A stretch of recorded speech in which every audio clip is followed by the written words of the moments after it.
నమస్తే, welcome to our channel. KCR ప్రచార యాత్రకి 48 గంటలు బ్రేక్ పడింది. అసలు ఎందుకు ఎలక్షన్ కమిషన్ కేసీఆర్ ప్రచార యాత్రకు బ్రేక్ వేసింది? ఈ అంశం పైన మనతో మాట్లాడడానికి ఓయూ బీఆర్ఎస్ నాయకులు ఉన్నారు. వారితో మాట్లాడి మరిన్ని విషయాలు తెలుసుకుందాం. చెప్పండి అన్న, ఇవాళ కేసీఆర్ ప్రచార యాత్రకి మెయిన్గా బ్రేక్ పడడానికి కారణం ఏంటంటే? ఈరోజు రెండు జాతీయ పార్టీలు కూడా ఏకమై ఇక్కడ ఉన్నటువంటి కేసీఆర్ గారు ఏదైతే ప్రజల యొక్క గొంతుకై ప్రశ్నిస్తూ ఉన్నాడో, జాతీయ పార్టీల నాయకత్వాన్ని కానీ వారి యొక్క పనితీరును కానీ, ఏ విధంగా ప్రజలకు అన్యాయం జరుగుతున్నది, ఏ విధంగా ప్రజలు ఇబ్బంది పడుతూ ఉన్నారో వారి యొక్క సమస్యల పట్ల అడ్రస్ చేస్తూ ఉంటే జీర్ణించుకోలేని ఈ రెండు జాతీయ పార్టీలు ఏదైతే కాంగ్రెస్ బీజేపీ ఏకమై ఎలక్షన్ కమిషన్ మీద ఒత్తిడి చేసి వారి యొక్క జేబీ సంస్థలైనటువంటి ఎలక్షన్ కమిషన్ని ఇన్ఫ్లుయెన్స్ చేసి ఇక్కడున్నటువంటి ప్రజాస్వామ్య గొంతును నొక్కేసే ప్రయత్నం ఈ రాష్ట్రంలో జరుగుతూ ఉన్నది. కాబట్టి ఖచ్చితంగా ప్రజలు ఇవన్నీ కూడా గమనిస్తూ ఉన్నారు. ముందు గతంలో మొన్న 3-4 రోజుల ముందు కూడా బస్ యాత్రలు పోతూ ఉంటే ప్రజలు పడుతున్నటువంటి ఆ బ్రహ్మరథాన్ని చూసి కూడా ఓర్చుకోలేక ఈరోజు కాంగ్రెస్ వాళ్ళు కావచ్చు, బీజేపీ వాళ్ళు కావచ్చు అసలు మింగుడు పట్టలేని పరిస్థితి. మన సభలకు రావట్లేరు, మన కేంద్ర మంత్రి వస్తే రావట్లేదు, ప్రధానమంత్రి వస్తే రావట్లేదు. కానీ కేసీఆర్కి ఎక్కడ పోయినా కూడా వేల కొలది లక్షల కొలది జనాలు వస్తున్నారు, ప్రజలు వస్తున్నారు. ప్రజల్లో జనాదరణ పెరుగుతూ ఉన్నది, రోజు రోజుకు పెరుగుతూ ఉన్నది. కనుక ప్రజల తరపున మాట్లాడాల్సిన గొంతును నొక్కేసే కుట్ర ఈ దేశంలో జరుగుతూ ఉన్నది. బీజేపీ గత చరిత్ర చూస్తే కూడా ఇక్కడ ప్రాంతీయ పార్టీ ఎక్కడ మాట్లాడినా కూడా దేశవ్యాప్తంగా నేషనల్ లెవెల్ పాలిటిక్స్ మీద మాట్లాడితే కూడా ఏ పార్టీనైనా కూడా అణిచివేసే ప్రయత్నం చేసే ప్రయత్నాలు వాళ్ళు చేస్తూ ఉన్నారు. గత చరిత్ర చూస్తే ఢిల్లీలో ముఖ్యమంత్రి ఏదైతే కేజ్రీవాల్ ఉన్నారో వాళ్ళు కూడా పోరాటం చేసే, కేంద్ర ప్రభుత్వం మీద పోరాటం చేసి ఆయనకు అక్రమంగా కేసులు పెట్టి ఈరోజు జైల్లో పెట్టిన ఒక చరిత్రల స్వతంత్ర భారతదేశంలో ఒక ముఖ్యమంత్రిని 4 రోజులు అవుతున్నది జైల్లో పెట్టి అక్కడి నుంచే పరిపాలన సాగిస్తున్నారు. ఢిల్లీ రాజధానిగా ఉన్న భారతదేశ రాజధానిగా ఉన్నటువంటి ఢిల్లీ రాష్ట్రానికి చెందినటువంటి ముఖ్యమంత్రి కేజ్రీవాల్ను కూడా అట్లా పెట్టినటువంటి చరిత్ర బీజేపీకి ఉన్నది. కాబట్టి ప్రజల తరపున ఎవరు మాట్లాడితే ప్రజల ఇబ్బందులను కానీ ప్రజల సమస్యలను కానీ కేంద్ర ప్రభుత్వం యొక్క ఆటుపోట్లను కానీ వారి యొక్క తప్పిదాలను కానీ ఎత్తి చూపేటువంటి ప్రాంతీయ పార్టీలు ఏవైతే ఉన్నాయో, నాయకులు బలమైనటువంటి గొంతుకలు ఏదైతే ఉన్నదో ఆ గొంతులకు ఆపేసే ప్రయత్నం ఈ రాష్ట్రంలో కానీ ఈ దేశంలో కానీ జరుగుతూ ఉన్నది. కాబట్టి ఖచ్చితంగా తెలంగాణ రాష్ట్రంలో చైతన్యవంతమైనటువంటి ప్రజాస్వామ్యవంతమైనటువంటి ఇక్కడ వాతావరణం ఉంటుంది. ఖచ్చితంగా ప్రజలు చైతన్యవంతులుగా ఆలోచిస్తూ ఉన్నారు. కాబట్టి ఎవరు ప్రజల తరపున కొట్లాడాల్సిన అవసరం ఉంటుంది, ఎవరు ప్రజల కోసం పనిచేసే నాయకుడు అనేసి కూడా వారికి ఒక క్లారిటీ ఉంటుంది. కనుక కేసీఆర్ గారి మీద జరిగినటువంటి 48 గంటల నిషేధం ఏదైతే ఉన్నదో వాటి మీద ఖచ్చితంగా క్లారిటీతో ఉన్నారు ప్రజలు. రానున్న పార్లమెంట్లో బ్రహ్మాండమైన వెల్కమ్ చేస్తారు మా పార్టీకి. రెండు జాతీయ పార్టీలని నిలదొక్కుని బీఆర్ఎస్ పార్టీ, బీఆర్ఎస్ ఎంపీలు గెలుస్తారని నమ్మకం ఉందా మీకు? నేను అదే చెప్తున్నా. ఇప్పుడు రెండు జాతీయ పార్టీలు ఎందుకు ఏకమయ్యారంటే ఒకరికొకరు అంటే మ్యూచువల్ అండర్స్టాండింగ్తో కొన్ని కాన్స్టిట్యూన్సీలలో ఒక 6-7 కాన్స్టిట్యూన్సీలలో ఈరోజు డమ్మీ క్యాండిడేట్లను పెట్టింది కాంగ్రెస్ వాళ్ళు. సేమ్ టైం బీజేపీ వాళ్ళు కూడా కాంగ్రెస్ వాళ్ళు ఎక్కడైతే కావాలనుకున్నారో సేమ్ టైం అక్కడ కూడా బీజేపీ వాళ్ళు డమ్మీ క్యాండిడేట్లను పెట్టుకున్నారు. అంటే కొన్ని నీకు కొన్ని నాకు అనేసి ఒక మ్యూచువల్ అండర్స్టాండింగ్తో వీళ్ళు పంచుకునే ప్రయత్నం చేస్తున్నారు. వీటిని కూడా ప్రజలు చాలా మంచిగా గమనిస్తూ ఉన్నారు.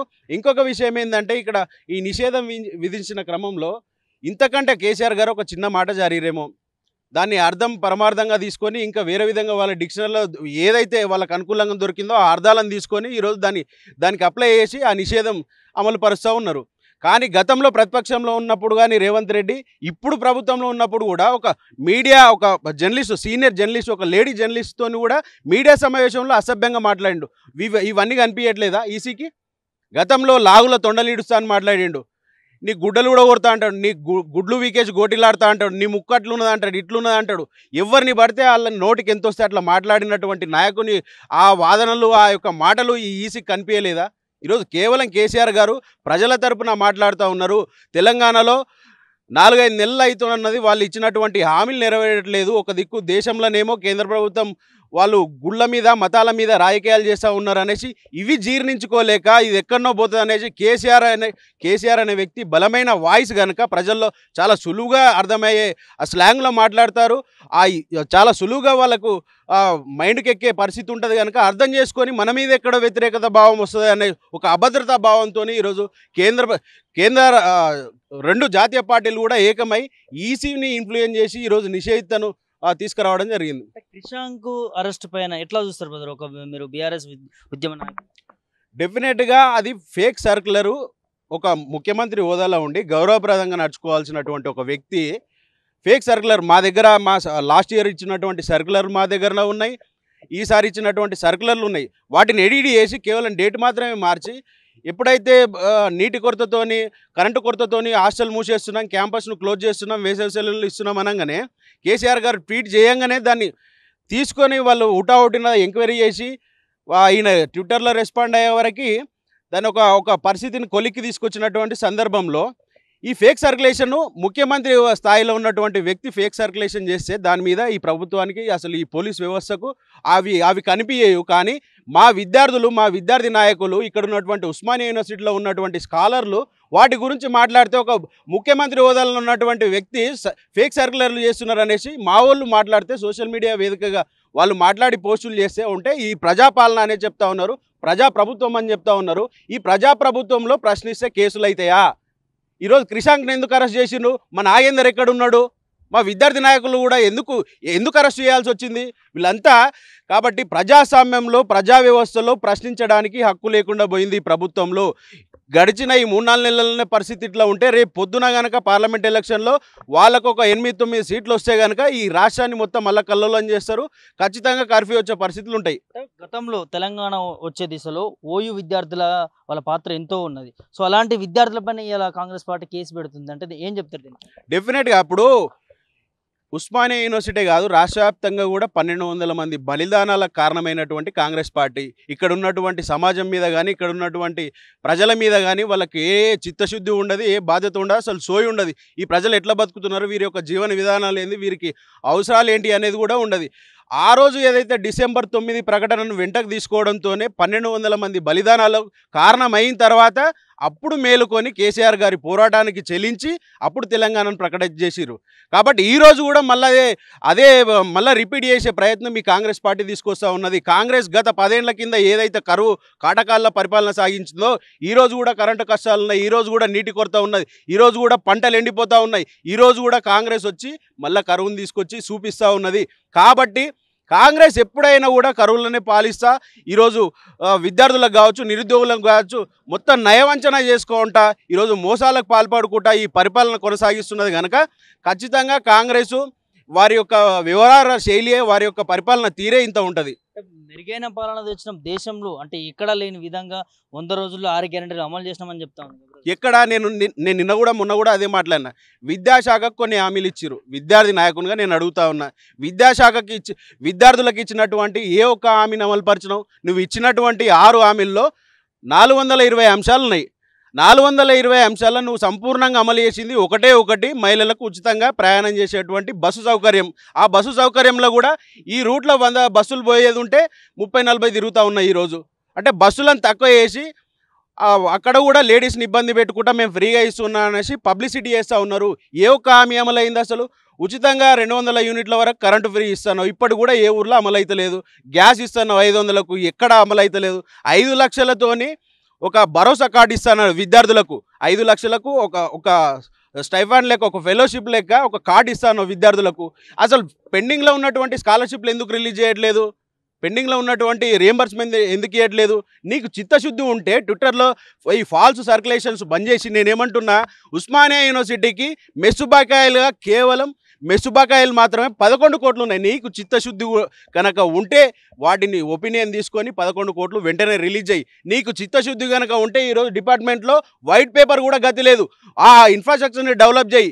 ఈరోజు వాష్రూమ్లు చెడిపోయి ఉన్నాయి, ఈరోజు రూములు చెడిపోయి ఉన్నాయి. ఉస్మానియా యూనివర్సిటీ పరిస్థితి బాగలేదు, ఉస్మానియా యూనివర్సిటీ మొత్తం చెడిపోయింది, ఉస్మానియా యూనివర్సిటీ సౌకర్యాలు బాగలేవు అనే ఒక కారణంతో, దీనికి ఎక్కువ డబ్బులు అవుతున్నాయి అనేసి, ఒక ఇన్ఫ్రాస్ట్రక్చర్కి ఎక్కువ డబ్బులు అవుతున్నాయి ఒక కారణంతో ఈరోజు ఉస్మానియా యూనివర్సిటీని కూడా మూసేసే ప్రమాదంలో తీసుకొస్తూ ఉన్నారు ఇక్కడ ఉన్నటువంటి అధికారులు కావచ్చు, ఈ రాష్ట్ర ప్రభుత్వం కానీ. ప్రభుత్వం ఏర్పడిన తర్వాత ఉస్మానియా యూనివర్సిటీకి చేసింది ఏం లేదు అని చెప్తారా? డెఫినెట్గా ఏమున్నది మనకు కనిపిస్తలేదా? కరెంటు కష్టాలు ఉన్నాయి, వాస్తవం కాదా? ఈ ఉస్మానియా యూనివర్సిటీ కాదు, మీరు బయట అడిగినా అదే ఉంటుంది. ఈ ఉస్మానియా యూనివర్సిటీలో ఏ హాస్టల్లో పోయి మీరు మైకు పెట్టినా కెమెరా పెట్టినా కానీ కరెంటు కష్టాలు కనిపిస్తాయి, మీకు నీటి కష్టాలు కనిపిస్తాయి. ఉస్మానియా యూనివర్సిటీలో 100 కొలది ట్యాంకర్లు ఎన్నడూ రాలేవు హాస్టళ్లకు. ఈరోజు 100 కొలది ట్యాంకర్లు తిరుగుతూ ఉన్నాయి, నీళ్లు లేక, తాగునీళ్ళు లేవు, స్నానాలకు వాటర్ లేవు, కడుక్కోనికి వాటర్ లేవు, వాష్రూమ్లలో వాటర్ వస్తలేవు, నల్లాలు బలిపోయి ఉన్నాయి.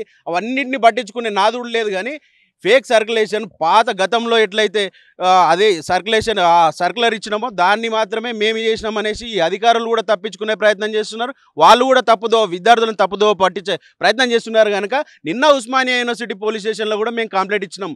ఏదైతే ఫాల్స్ ఆ సర్క్యులర్ మీద దాన్ని కాంట్రవర్సీ చేస్తున్నారనేసి విద్యార్థుల మీద కేసులు పెట్టి రిమాండ్ చేసిర్రో అదేవిధంగా ముఖ్యమంత్రి కూడా దాన్ని ఫేక్ సర్క్యులేషన్ చేస్తున్నాడు. కనుక ఆయన మీద చట్టపరమైనటువంటి చర్యలు తీసుకోవాలనేసి నిన్న ఉస్మానియా యూనివర్సిటీలో కంప్లైంట్ ఇస్తే ఇప్పటివరకు కూడా స్పందన లేదు. నా సిఐ పట్టించుకోడు, ఏసీ పట్టించుకోడు, ఇట్లా ఉన్నది కాంగ్రెస్ ప్రభుత్వం. మొత్తానికి అయితే గతంలో అసెంబ్లీ ఎన్నికల్లో బీఆర్ఎస్ పార్టీ ఓడిపోయిన తర్వాత కేసీఆర్ బయటకు వచ్చినాక ప్రచార యాత్రలో ఒక జోరు పెరిగిందని విన్నాం మాట. మరి ఇప్పుడు ఈ 2 రోజులలో బ్రేక్ పడింది, ఎలా ఉండబోతుంది? మళ్ళీ బీఆర్ఎస్ పార్టీకి మద్దతు తగ్గే అవకాశం ఉందంటారు, ఏం చెప్తారు? నేను ఒక విషయం చెప్పనా, గత 3-4 నెలల కింద జరిగినటువంటి అసెంబ్లీ ఎలక్షన్లకు ముందు కుట్రపూరితంగా అమలుకు నోచుకున్నటువంటి సాధ్యపడనటువంటి హామీలతోని విద్యార్థుల నిరుద్యోగుల అవసరాలను వాడుకొని వరకు అసలు ఆకాశంలో మేడలు కట్టినట్టు లక్షల కొలది ఉద్యోగాలు, లక్షల కొలది ఎంప్లాయ్మెంట్ ఇస్తామనేసి, ఇన్ఫ్రాస్ట్రక్చర్ ఇస్తామనేసి ఎన్నెన్నో హామీలు ఇచ్చి వాళ్ళను కన్ఫ్యూజ్ చేసి ఓట్లు దండుకున్నది కాంగ్రెస్ ప్రభుత్వం. తర్వాత 2-3 నెలల తర్వాత కేసీఆర్ గారు బయటకు వచ్చిన తర్వాత వారు నిజాలు మాట్లాడుతుంటే జనాల్లో ఒక చలనం అనేది వచ్చింది, ఆ రియలైజేషన్ కూడా వచ్చింది. కేసీఆర్ గారు మాటలు వింటే వాళ్ళు కన్విన్స్ అవుతున్నారు, మనం ఎట్లా మోసపోయినాం, ఎందుకు మోసపోయినాం, అయ్యో పాపం కేసీఆర్ని ఎందుకు వదులుకున్నామే అనేసి బాధపడుతూ ఉన్నారు ఈరోజు ప్రజలు. మీరు రోడ్ షో చూస్తే ఇప్పుడు 7-8 కాన్స్టిట్యున్సీలు తిరిగినాం కదా రోడ్ షోలో, బస్సు యాత్రలో. ప్రతి కాన్స్టిట్యున్సీలో కూడా కేసీఆర్ అంటే కన్సన్నది, కేసీఆర్ను వదులుకున్నామనే ఒక బాధ వాళ్ళ లోపల ఉన్నది, ప్రజల లోపల ఉన్నది. కనుక ఖచ్చితంగా ఈ రాష్ట్ర ప్రయోజనాల గురించి పార్లమెంటు స్థాయిలో మాట్లాడాలి.